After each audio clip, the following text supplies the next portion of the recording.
በይኖ መረብ ሰላማዊ ሰልፍ የዩቲዩበሮች ነው። እኔ ለምን እንዳልተጠራው ነው ግራ ይገባኝ። አንዳቸው ፖለቲካ ፓርቲ ወላቸው ቴዎድሮስ ጸጋዬ ዩቲዩበር ነው፣ አሉላ ሰሎሞን ዩቲዩበር ነው፣ ልደታ አያሌው ዩቲዩበር ነው። ፖለቲካ ካላቸው እስቲ ንገሩ። ፖለቲካ ፓርቲ ካላቸው ንገሩኝና እኔ ልቆጥ። ፓርቲ የሌላቸው ሰዎች ሰው ማሰባሰብ ማደራጀት ዙሪያቸውን ኃይል ማቋቋም ያልቻሉ በኢትዮጵያ ፖለቲካ 20 ዓመት 30 ዓመት 40 ዓመት የቦኩ ነገር ግን የራሳቸው የሚሉት ፓርቲ እንኳን የሌላቸው ሰዎች ነው። ፓርቲ ማቆም የማትችሉ ሰዎች አገር ታቆማላችሁ አይደል? ፕሮፌሰር እስቄል ጎቢሳ ማን ናቸው?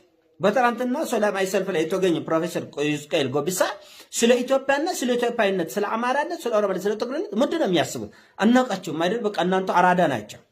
አቶ ልደታ አያሌው አይ የፋኖ ትግል ዘመን ወደ ኋላ የቆረ የማይረባ የወሰወሰ ትግል ነው ይላል። አቶ ጎዳ አንዳርጋቸው ትክክል ነው የፋኖ ትግል ይላል። የሰማይና የምድር ያክል ሐሳባችን ሳታቋ